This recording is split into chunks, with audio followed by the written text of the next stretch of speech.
가지 종류가 있어요. 우리가 기도할 때 메마름이 오잖아요. 입양 나왔으니까 말을 하는데, 기도할 때 메마름이 오는 이유는 두 가지가 있습니다. 두 가지 이유가 있는데, 첫째는 하느님께서 그렇게 메마르게 만듭니다. 광야 생활로 이끌어 일부러. 그래야지만 믿음이 성장하기 때문에.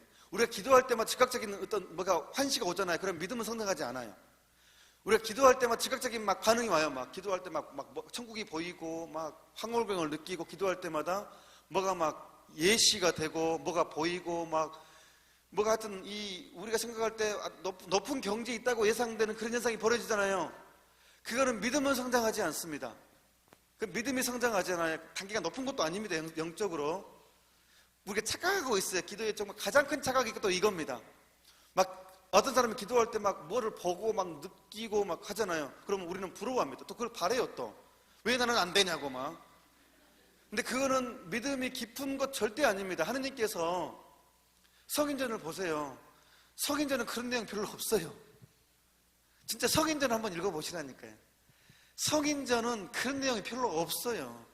성서에 가르침도 그런 게 별로 없고 오히려 무감각합니다. 그러니까 이스라엘 백성이 홍해바다를 건너잖아요. 그때는 이제 불기둥, 구름기둥 광장하죠. 세례받은 몇 년은 1년 정도는 그런 게 있을 수 있어요. 근데 어느 시간이 지나잖아요. 그러면 물도 떨어지고 쌀도 떨어지고 음식 떨어지는 그 광야 생활이 펼쳐집니다. 이게 신앙생활이 똑같아요. 구약 성서는요, 우리의 삶이에요. 삶, 신앙의 여정입니다. 그러니까 홍해바다를 걷는 게 세례성사고, 불기둥, 구름기둥은 이제 뭐 세례를 받으면 기분 좋잖아요. 막 하느님 막 느껴지고, 세례받은 사람 처음에는 한두 달은 겁나게 좋습니다. 불기둥, 구름기둥 막 너무 멋있어 보이고 뭐 그래요. 근데 좀 지나가다 보면 이제 떨어져요. 식량 떨어지고 물 떨어지고 그러면 이제 광야예요. 광야. 막 불평, 막 왜 옛날이 그립습니다. 고기 먹던 시절 에집트에서 그때는 고기도 먹었는데 왜 그럼 고기가 없어? 이게 과거를 그리워하게 돼요. 세례 이전의 생활을 그리워하게 됩니다. 이게 근데 메말라요. 그러니까 하느님께서 광야로 인도한 이유는 너 직살날 고생 좀 해봐, 이게 아니에요. 하느님께서 광야로 인도하는 이유는 다 생각이 있어요. 왜? 인간의 믿음은요, 풍족할 때 성장하는 게 아니라 극도의 메마름을 겪을 때 인간의 믿음은 확 성장하거든요. 그래서 계속 돌립니다. 40년 동안 계속 돌려요. 그리고 나서 믿음이 성장되니까 가나안 복지, 천국에 들어가는 거거든요.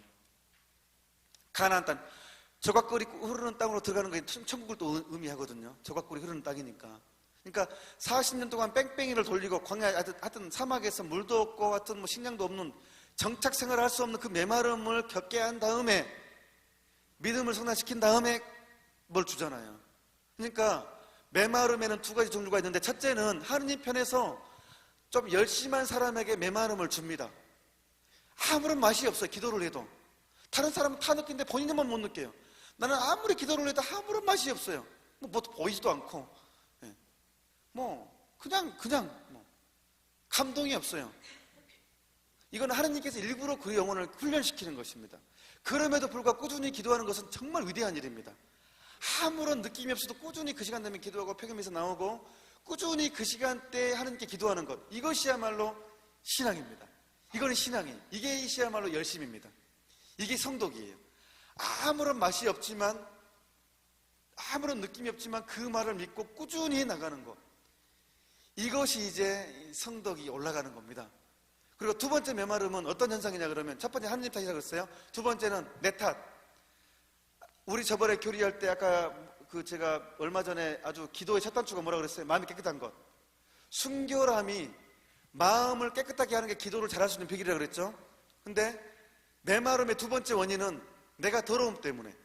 그러니까 죄 중에 계속 기도하니까 그거는 하에 성사하지 않고 인정하지 않고 뭐 텔레비전도 즐기고, 동시에 세상과 하느님을 누리려는 사람, 양다리 걸치는 사람들은 메마름이 옵니다. 텔레비전도 보고 싶은데 다 보고 다 하는 사람들, 그러면서 신앙을 잘하려고 하는 사람들은 메마름이 올 수밖에 없습니다.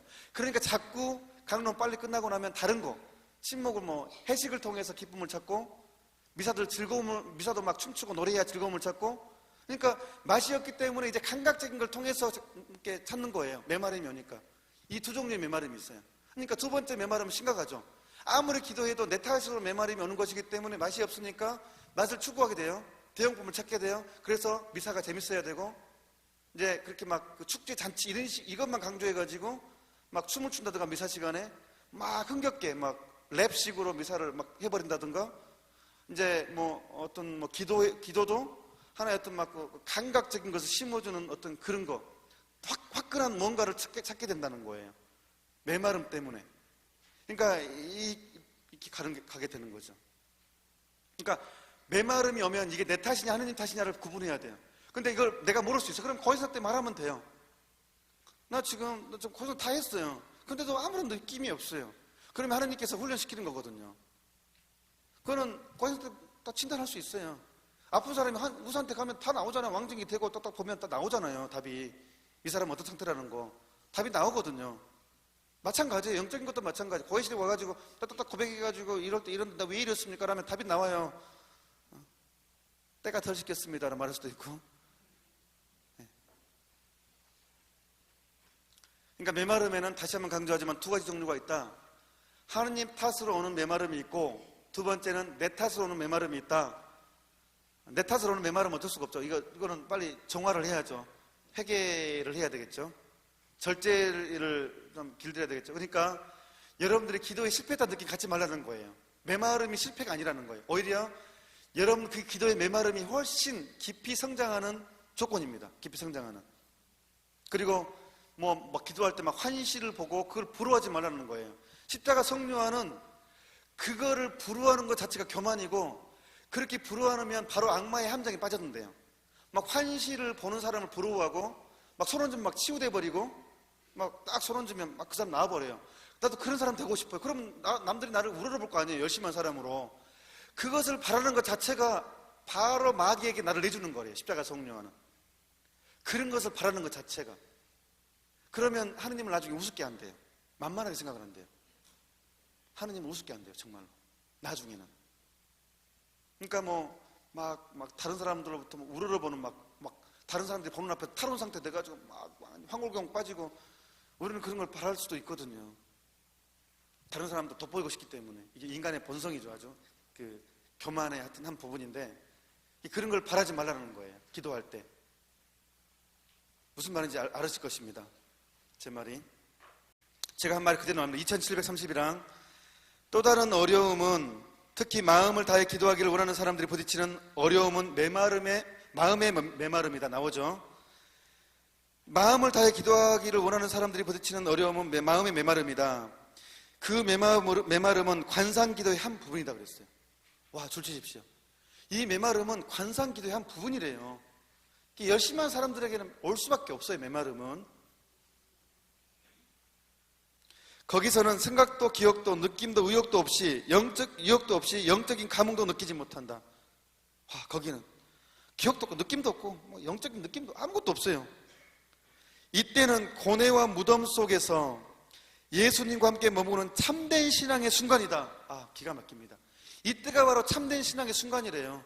이때가. 줄 치십시오. 기도의 핵심을 지금 말하는 겁니다. 이때는 예수님과 함께 머무는 참된 신앙의 순간이랍니다. 이때가. 우리는 이때는 기도를 실패했다고 생각하는 때잖아요. 우리가 얼마나 기도를 잘못하고 있는 게 이제 증명된 거예요. 우리가 얼마나 기도를 잘못 알고 있는가. 밀알이 땅에 떨어져 썩지 않으면 많은 열매를 맺는다. 이 말씀이 돌밭에 떨어져서 뿌리를 내리지 못해 그 메마름이 생긴 것이라면 회개하려고 싸워야 한다. 두 번째 말, 내 탓으로 메마름이 오는 경우에요. 말씀이 돌밭에 떨어져 뿌리를 내지 못해 그 메마름이 생긴 거라면, 내 탓으로 메마름이 오는 것이라면 회개하려고 싸워야 하고 회개를 해야 되고, 하느님께서 시키신 메마름이라면 예수님과 함께 머무는 참된 신앙의 순간이고 그렇다는 겁니다.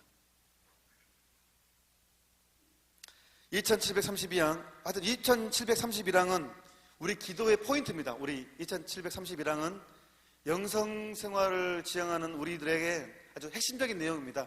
어떤 분별을 할 수 있는. 2732양, 가장 흔하면서도 매우 은밀한 유혹은 우리 신앙의 부족이다. 이 유혹은 공공연한 불신보다는 오히려 구체적인 어떤 것을 좋아하는 데서 드러난다. 그러니까 집착하는 데에서 가장 큰 방해를 받는다는 거예요. 우리가 사람한테 집착해서 그럴 수도 있어요. 집착해서 우리가 기도하기 시작할 때 급한 일이라고 여겨지는 갖가지 일이나 근심이 중요한 것처럼 나타나는데 이는 또다시 무엇인가 집착하고 있는 마음의 모습이 드러나는 순간이다. 기도하라 그러면 먹고 사는데 바쁩니다. 이것도 하나의 이유가 된다는 거예요. 그 포함된다는 겁니다. 어떤 집착이라는 거. 주님을 우리 최후의 피난처로 여겨 그분께 갈 때에도 우리는 참으로 그분을 믿는가?